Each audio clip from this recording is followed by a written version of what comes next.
Hello everyone. Last લેક્ચરમાં આપણે ઉદાહરણ 1, 2 અને સ્વાધ્યાયનો એક્ઝામ્પલ 1 અને 2 નો અભ્યાસ કરેલો. આજે ક્વેશ્ચન નંબર 12, વિદ્યુત ભારોના તંત્રને લીધે મળતા વિદ્યુત સ્થિતિમાનની ચર્ચા કરો. વિદ્યુત ભારોનું તંત્ર એટલે અસતત વિતરણ. બાળકો, આ ક્વેશ્ચનમાં વિદ્યુત ભારોના અસતત વિતરણના લીધે મળતા વિદ્યુત સ્થિતિમાનની ચર્ચા કરો.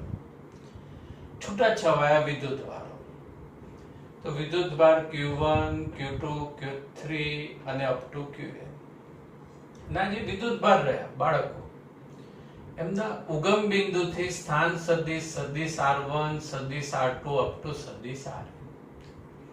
એ ઉગમ બિંદુ દર્શાવેલ નથી, પણ આ રીતે આપણે યામાક્ષ પદ્ધતિ વિચારીએ તો દરેક વિદ્યુત ભારનો સ્થાન સદિશ ઉગમ બિંદુની સાપેક્ષે લઈ શકાય. તો થિયરીનો ફર્સ્ટ પોઈન્ટ શું આવશે? આકૃતિમાં દર્શાવ્યા અનુસાર સદિશ R1, સદિશ R2 અપ ટુ સદિશ Rn સ્થાન સદિશ ધરાવતા બિંદુએ વિદ્યુત ભારો Q1, Q2 up to Qn મૂકેલા છે. બિંદુ P આગળ વિદ્યુત સ્થિતિમાન શોધવું છે. તો હવે બિંદુ P આગળ વિદ્યુત ભાર Q1 નું વિદ્યુત સ્થિતિમાન સૂત્ર બાળકો, બિંદુવત વિદ્યુત ભારના વિદ્યુત સ્થિતિમાનનું સૂત્ર V1 K Q, Q ની જગ્યાએ Q1 upon R, R ની જગ્યાએ R1P, K ની જગ્યાએ 1 upon pi epsilon naught Q1 R1P, જ્યાં R1P એ Q1 અને P વચ્ચેનું અંતર છે. હવે આ જ રીતે Q2, Q3 up to Qn વિદ્યુત ભાર માટે આનું આ સૂત્ર V2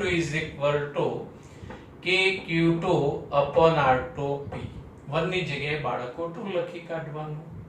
એ જ રીતે V3 K Q3 upon R3P, અને એ જ રીતે Qn વિદ્યુત ભાર માટે Vn K Qn upon RnP.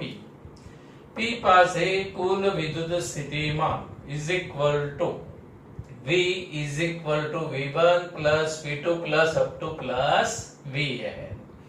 V1 ની કિંમત V2, Vn ની કિંમત K કોમન, K કૌંસમાં Q1 by R1P plus Q2 by R2P plus up to plus Qn upon RnP. હવે આને સિગ્મા ફોર્મમાં લખીએ બાળકો, તો K sigma from I is equal to 1 to n Qi upon RIP, જ્યાં I is equal to 1 to up to n છે. હવે વિદ્યાર્થી મિત્રો, બિંદુ P નો જો સ્થાન સદિશ સદિશ R હોય તો આ જ રિઝલ્ટ આ રીતે લખી શકાય. V of સદિશ R is equal to K sigma from I is equal to 1 to n Qi upon mod of સદિશ R minus સદિશ Ri. વિદ્યાર્થી મિત્રો, જે છેદનું પદ રહ્યું એનો અર્થ શું થાય? વિદ્યુત ભાર અને જે તે બિંદુ વચ્ચેના અંતરનું મૂલ્ય. એટલે જો બિંદુ P નો સ્થાન સદિશ સદિશ R આપ્યો હોય તો આપણે બિંદુ P નો સ્થાન સદિશ અને જે તે વિદ્યુત ભારનો સ્થાન સદિશ એનો શું કરી દેવાનો? ડિફરન્સ, બાદબાકીનો સદિશ. માથાને જોડીએ એટલે બાદબાકીનો સદિશ, અને બંને વચ્ચેનું શું મળશે? અંતરનો સદિશ, અને એનું મૂલ્ય એટલે બે વિદ્યુત ભાર અને બિંદુ વચ્ચેનું અંતર થાય. એટલે MCQ માટે વિદ્યાર્થી મિત્રો આ રિઝલ્ટ તમારે યાદ રાખવાનું. તો જો બાળકો આ થિયરીમાંથી ઘણા બધા વિદ્યુત ભાર હોય તો કુલ વિદ્યુત સ્થિતિમાન શું થાય? તો સ્થિતિમાનનો સરવાળો.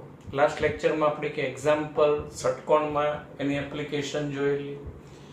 પછી જો જે તે બિંદુએ વિદ્યુત ભાર શોધવાનું હોય અને એનો સ્થાન સદિશ આપ્યો હોય તો સૂત્ર કયું થાય તો KQ upon R, પણ R ની જગ્યાએ માનાંકમાં સદિશ R માઈનસ સદિશ R1, એટલે કે બિંદુ જે તે બિંદુનો સ્થાન સદિશ અને વિદ્યુતભારના સ્થાન સદિશના તફાવતનું મૂલ્ય. એટલે આ રીતે સૂત્ર તમારે યાદ રાખવાનું. કોઈ question? Okay. Next question is સતત વિદ્યુત ભારોના વિતરણના લીધે કોઈ બિંદુ પાસે વિદ્યુત સ્થિતિમાનનું સૂત્ર મેળવો. વિદ્યાર્થી મિત્રો, ટેક્સ્ટ બુકમાં પણ આની કોઈ જ વધારે ડિટેલ્સ આપી નથી અને ચેપ્ટર 1 માં આપણે આનું ઘણું બધું બેઝિક ભણી ચૂક્યા છીએ. સતત વિતરણ 3 પ્રકારના યાદ આવ્યું? રેખીય વિતરણ, પૃષ્ઠ વિતરણ અને કદ વિતરણ. તો જેમ આપણે વિદ્યુત ક્ષેત્રના સૂત્ર ચેપ્ટર 1 માં વ્યાખ્યાયિત કરેલા એમ એ વિદ્યુત સ્થિતિમાનના સૂત્ર. જો કે તમારે સૂત્ર સીધા યાદ રાખવાના. હું થોડું બેઝિક સમજાવું પણ સીધા સૂત્ર યાદ રાખજો. બાળકો, આ કોઈ રેખા જેના પર વિદ્યુત ભાર સતત રીતે વિતરિત થયેલો છે, એક પરિમાણિક આકાર જેના પર વિદ્યુત ભાર સતત રીતે વિતરિત થયેલો છે. હવે આ વિદ્યુત ભારના લીધે બિંદુ P પાસે વિદ્યુત સ્થિતિમાન શોધવું છે જેનો સ્થાન સદિશ સદિશ R છે. હવે અહીંયા મેઇન ટેકનિકલ પ્રોબ્લેમ બાળકોએ થાય કે આ દરેક વિદ્યુત ભારનું P બિંદુથી અંતર અલગ અલગ થશે. એટલે આવી સિચ્યુએશનમાં આપણે ફિઝિક્સમાં એક જ રીતને ફોલો કરીએ છીએ. સૂક્ષ્મ ખંડ લેવાનો, સૂક્ષ્મ ભાગ, એટલે ધારો કે સૂક્ષ્મ ભાગ dl છે, એના પરનો વિદ્યુત ભાર શોધવાનો, એટલે આપણે લેમ્ડા વડે ગુણી દઈએ. ખ્યાલ છે ને? તો એટલે આ સૂક્ષ્મ વિદ્યુત ભાર કયો મળી ગયો? Lambda delta L. હવે આ સૂક્ષ્મ વિદ્યુત ભારનું P બિંદુએ વિદ્યુત સ્થિતિમાન, એટલે બિંદુવત વિદ્યુત ભારના સ્થિતિમાનનું સૂત્ર જ KQ, Q ની જગ્યાએ lambda delta L upon R, એટલે લેમ્ડા ડેલ્ટા L અને P વચ્ચેનું અંતર. એટલે હમણાં જ સમજાયું, બે સ્થાન સદિશોની શું આવશે? બાદબાકી. માનાંકમાં સદિશ R માઈનસ સદિશ R1. ગમે તે આગળ પાછળ લખશો, રિઝલ્ટમાં કોઈ ફેર પડશે નહીં. પછી બીજો ખંડ લેવાનો, ત્રીજો ખંડ, ચોથો, બધાનો સરવાળો કરીએ એટલે સરવાળો શેમાં પરિણમે વિદ્યાર્થી મિત્રો? ઇન્ટિગ્રેશનમાં. એટલે રેખીય વિતરણના લીધે મળતા સ્થિતિમાનનું સૂત્ર VL is equal to K integration line રેખા વિદ્યુતભાર lambda dl upon mod of સદિશ R માઈનસ સદિશ RI અંતર. આ જ રીતે પૃષ્ઠ વિતરણ હોય તો Vs is equal to K integration surface sigma ds, ખ્યાલ આવ્યો? પૃષ્ઠ ઘનતા ગુણ્યા સૂક્ષ્મ પૃષ્ઠખંડનું ક્ષેત્રફળ અપોન મોડ ઓફ સદિશ R માઈનસ સદિશ RI. અને આ જ રીતે વિદ્યાર્થી મિત્રો કદ વિતરણ માટે 3 ડાયમેન્શનમાં volume is equal to K integration volume is equal to rho કદ ઘનતા dv સૂક્ષ્મ કદ ખંડ અપોન મોડ સદિશ R માઈનસ સદિશ RI. એટલે કોઈ બી એક સૂત્ર વ્યવસ્થિત યાદ રાખી લો. ધારો કે પહેલું સૂત્ર યાદ રાખીએ, લેમ્ડાની જગ્યાએ પૃષ્ઠ વિતરણ હોય તો સિગ્મા, dl હોય તો ds, બાકીના પદ એના. કદ વિતરણ માટે રો અને dl ની જગ્યાએ dv, બાકીના પદ એના છે. હવે નેક્સ્ટ ક્વેશ્ચન ઇઝ નિયમિત વિદ્યુત ભારિત કવચના વિદ્યુત સ્થિતિમાનની ચર્ચા કરો. જેમ વિદ્યાર્થી મિત્રો આપણે ચેપ્ટર 1 ની લાસ્ટ થિયરીમાં કવચનું વિદ્યુત ક્ષેત્ર બહાર અને અંદર ગૌસના પ્રમેયથી સાબિત કરેલું, એમ અહીંયા વિદ્યુત સ્થિતિમાનની ચર્ચા કરો. તો આ કેપિટલ આર ત્રિજ્યાનો નિયમિત વિદ્યુત ભારિત કવચ છે.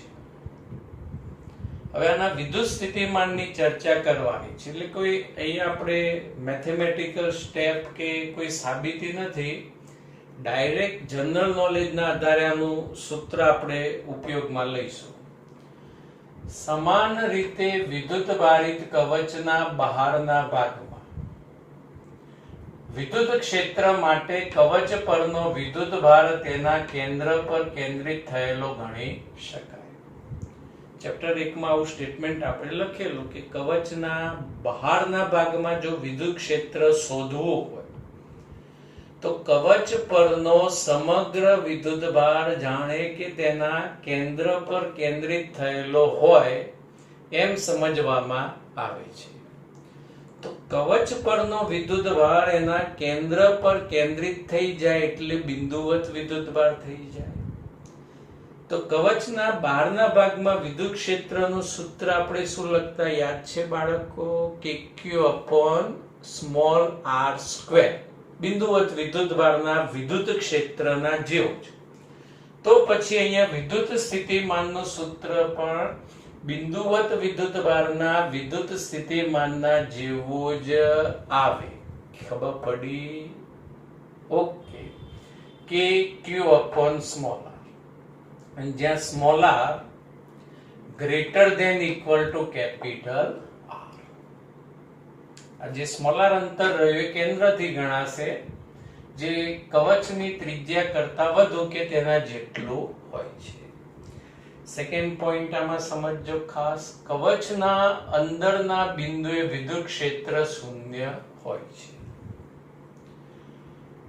ચેપ્ટર 1 પ્રમાણે કવચના અંદરના ભાગમાં વિદ્યુત ક્ષેત્ર શૂન્ય હોય તો અંદરના ભાગમાં વિદ્યુત સ્થિતિમાન કોન્સ્ટન્ટ અચળ અને પૃષ્ઠ પરના બિંદુના સ્થિતિમાનના જેટલું હોય છે. તો આ વસ્તુ આપણે થોડી ગ્રાફિકલી સમજવી પડશે. ડાયરેક્ટ પણ યાદ રાખી શકો કે કવચની ઇનસાઇડ વિદ્યુત ક્ષેત્ર શૂન્ય પણ વિદ્યુત સ્થિતિમાન અચળ અને પૃષ્ઠ પરના બિંદુના સ્થિતિમાન જેટલું હોય છે. જો વિદ્યાર્થી મિત્રો આ સ્ટેટમેન્ટ સમજવા અંદરના ભાગમાં એક બિંદુ P લઈએ, પછી બિંદુ Q અને અહીંયા કોઈ બિંદુ લઈએ S. R નથી લેતા કેમ કે R ત્રિજ્યા. હવે P બિંદુએ વિદ્યુત સ્થિતિમાન આપણે વ્યાખ્યાયિત કરવું. તો P બિંદુએ વિદ્યુત સ્થિતિમાનનું સૂત્ર બાળકો યાદ છે? VP −∞ to P સદિશ E dot સદિશ dr. યાદ આવ્યું સૂત્ર? ક્યાંથી અનંત અંતરેથી ક્યાં સુધી? ક્ષેત્રના પેલા બિંદુ સુધી. કોને? એકમ ધન વિદ્યુત ભારને. કેવી રીતે? વિદ્યુત ક્ષેત્રની વિરુદ્ધ લાવવા કરવા પડતા કાર્યને તે બિંદુ પાસેનું વિદ્યુત સ્થિતિમાન કહે છે. તો બાળકો અહીંયા ધારો કે ઇન્ફિનિટિવ અંતર છે. ઇન્ફિનિટિવ અહીંયા આપણે વિચારીએ. અહીંથી એકમ ધન વિદ્યુત ભારને લઈને નીકળ્યા અને અહીં P બિંદુ સુધી આયા. P બિંદુ સુધી આયા. હવે આ વ્યાખ્યા અનુસાર તમારે કાર્ય ક્યાં સુધી કરવું પડશે? તો કાર્ય અહીંયા પૃષ્ઠ પરના બિંદુ સુધી જ કરવું પડશે. બાળકો ખ્યાલ આવ્યો આમાં? ટોલ ટેક્સ ક્યાં સુધી ભરવો પડશે? પૃષ્ઠ પરના બિંદુ સુધી. અને જેવા તમે કવચની ઇનસાઇડ જશો તો તમારે કોઈ જ કાર્ય કરવું પડશે નહીં, કેમ કે કવચના ઇનસાઇડ અંદરના ભાગમાં વિદ્યુત ક્ષેત્ર કેટલું છે? શૂન્ય. એટલે આ સમીકરણ પ્રમાણે અહીંથી અંદર વિદ્યુત ક્ષેત્ર શૂન્ય એટલે તમને કોઈ જ કાર્ય કરવું પડશે નહીં. એકદમ ફ્રીમાં, એકદમ મફતમાં તમે પી બિંદુ સુધી જતા રહેશો. એટલે પી બિંદુ સુધી જવા તમારે કાર્ય ક્યાં સુધી કરવું પડ્યું? પૃષ્ઠ પરના બિંદુ સુધી. હવે ધારો કે ક્યુ બિંદુ લઈએ તો એકમ ધન વિદ્યુત ભારને લઈને નીકળ્યા એકદમ સાચવીને અને અહીંયા ક્યુ બિંદુએ ગયા. તો ક્યુ બિંદુએ વિદ્યુત સ્થિતિમાન એટલે ક્યુ આવી જશે, પણ કાર્ય તો અહીં પૃષ્ઠ પરના બિંદુ સુધી જ કરવું પડશે. જેવા ઇનસાઇડ ગયા, ઇનસાઇડ વિદ્યુત ક્ષેત્ર કેટલું? શૂન્ય. એટલે કાર્ય ક્યાં સુધી કરવું પડ્યું? પૃષ્ઠ પરના બિંદુ સુધી જ. ખ્યાલ આવે છે? ઓકે. હવે એસ બિંદુ, એકમ ધન વિદ્યુત ભારને લઈને એસ બિંદુ સુધી ગયા તો કરવું પડતું કાર્ય only and only this point એટલે કે પૃષ્ઠ પરના બિંદુ સુધી જ. અંદર જેવા એન્ટર થઈએ વિદ્યુત ક્ષેત્ર શૂન્ય એટલે કાર્ય કરવું પડતું નથી. એટલે બરાબર વિદ્યાર્થી મિત્રો યાદ રાખજો કે કવચના અંદર વિદ્યુત ક્ષેત્ર શૂન્ય હોય છે. આથી અંદરના ભાગમાં વિદ્યુત સ્થિતિમાન અચળ અને આ સ્થિતિમાન પૃષ્ઠ પરના બિંદુના સ્થિતિમાન જેટલો હોય છે. એટલે કવચના અંદરના ભાગમાં પી બિંદુએ સ્થિતિમાન KQ બાય કેપિટલ R કવચની ત્રિજ્યા. ક્યુ બિંદુએ વિદ્યુત સ્થિતિમાન સૂત્ર એનું એ KQ by capital R. S બિંદુએ સ્થિતિમાન KQ બાય કેપિટલ R, જ્યાં small r less than equal to capital R છે. તો કઈ સંરચનામાં વિદ્યુત ક્ષેત્ર શૂન્ય પણ વિદ્યુત સ્થિતિમાન અશૂન્ય હોય છે? તો વિદ્યુત ભારિત કવચના અંદરના ભાગમાં વિદ્યુત ક્ષેત્ર શૂન્ય અને વિદ્યુત સ્થિતિમાન અચળ હોય છે. આવું એક VSQ આગળ પણ ભણી ગયા, ડાયપોલની વિષુવરેખા. ડાયપોલની વિષુવરેખા પર વિદ્યુત સ્થિતિમાન બાળકો કેટલું હોય? વિદ્યુત સ્થિતિમાન શૂન્ય પણ વિદ્યુત ક્ષેત્ર અશૂન્ય. અહીંયા ઉલટું થઈ ગયું. વિદ્યુત ક્ષેત્ર શૂન્ય જ્યારે વિદ્યુત સ્થિતિમાન નું મૂલ્ય અચળ અને પૃષ્ઠ પરના બિંદુના જેટલું હોય છે. હવે નિયમિત વિદ્યુત ભારિત કવચ માટે વિદ્યુત સ્થિતિમાન વિરુદ્ધ અંતરનો આલેખ દર્શાવો. તો વિદ્યુત ભારિત કવચ ના અંદરના ભાગમાં વિદ્યુત સ્થિતિમાનનું મૂલ્ય અચળ અને આ અચળ મૂલ્ય પૃષ્ઠ પરના બિંદુના સ્થિતિમાન જેટલું હોય છે. એટલે આ અંતર ઇઝ ઇક્વલ ટુ ત્રિજ્યા. એટલે ડાબી બાજુનું અંતર r less than capital R આવશે અને એ અંદરના ભાગમાં દરેક બિંદુએ વિદ્યુત સ્થિતિમાનનું મૂલ્ય અચળ અને આ અચળ મૂલ્ય પૃષ્ઠ પરના બિંદુના જેટલું એટલે KQ બાય કેપિટલ R જેટલું અચળ અને આ કવચનું પૃષ્ઠ. પછી આપણે કવચની બહાર જઈએ. વિદ્યુત સ્થિતિમાન એ V ચલે છે 1/r અનુસાર ઘટતું જાય, અંતર સાથે ઘટતું જાય. અને આ સંબંધ વ્યસ્ત પ્રમાણતાનો એટલે આલેખ આ રીતે અતિવલય દોરી શકાય. એટલે આ બાળકો VSQ MCQ ની અંદર આ ગ્રાફ આલેખ પૂછી શકાય. સ્વાધ્યાયનો એક્ઝામ્પલ 4. ખરેખર એક્ઝામ્પલ ચેપ્ટર 1 માં હોવો જોઈએ પણ ચેપ્ટર 2 માં આપ્યું છે. રકમ સાંભળજો. 12 સેન્ટીમીટર ત્રિજ્યાના એક ગોળાકાર સુવાહકની સપાટી પર 1.6 × 10⁻⁷ કુલમ વિદ્યુતભાર નિયમિત રીતે વિતરિત થયેલો છે. ઓપ્શન એ ગોળાની અંદર, કવચની અંદર. બી ગોળાની તરત બહાર એટલે સપાટી પર અને ગોળાના કેન્દ્રથી 18 સેન્ટીમીટરના અંતરે આવેલા બિંદુએ વિદ્યુત ક્ષેત્ર કેટલું હશે? 3 જગ્યાએ આપણે વિદ્યુત ક્ષેત્ર વિદ્યાર્થી મિત્રો શોધવાનું છે. તો 12 સેન્ટીમીટર ત્રિજ્યાનો વિદ્યુત ભારિત કવચ. હવે કવચના અંદરના ભાગમાં વિદ્યુત ક્ષેત્ર કેટલું હશે? 0. ઓકે, આમાં કોઈ જ કશું જ લખવાનું દર્શાવવાની જરૂર નથી. હવે કવચ ગોળાની સપાટી પર વિદ્યુત ક્ષેત્ર સૂત્ર આવશે બાળકો kq/r². હવે આ સમીકરણમાં k 9 × 10⁹ q વિદ્યુતભાર 1.6 × 10⁻7 અને ત્રિજ્યા 12 સેમી એનું મીટરમાં 12 × 10⁻2 એટલે મીટર નો હોલ સ્ક્વેર અને સિમ્પ્લિફાય સાદું રૂપ આપી દેવાનું. હવે ત્રીજા ઓપ્શનમાં એવું કહ્યું છે કે ગોળાના કેન્દ્રથી 18 સેન્ટીમીટર દૂર. એટલે ગોળાના કેન્દ્રથી 18 સેન્ટીમીટર દૂર એટલે વિદ્યાર્થી મિત્રો આ જે અંતર રહ્યું એ કેન્દ્રથી 18 સેન્ટીમીટર દૂર એટલે ગોળાનો કયો ભાગ થયો? 12 નો ભાગ. એટલે 12 ના ભાગ માટે વિદ્યુત ક્ષેત્રનું સૂત્ર kq/r².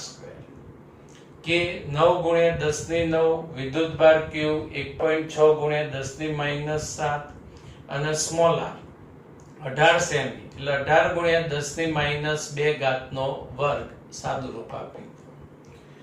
એટલે આ રીતે ગોળાના કવચના અંદર, સપાટી પર અને બહાર વિદ્યુત ક્ષેત્ર શોધી શકાય. Thank you.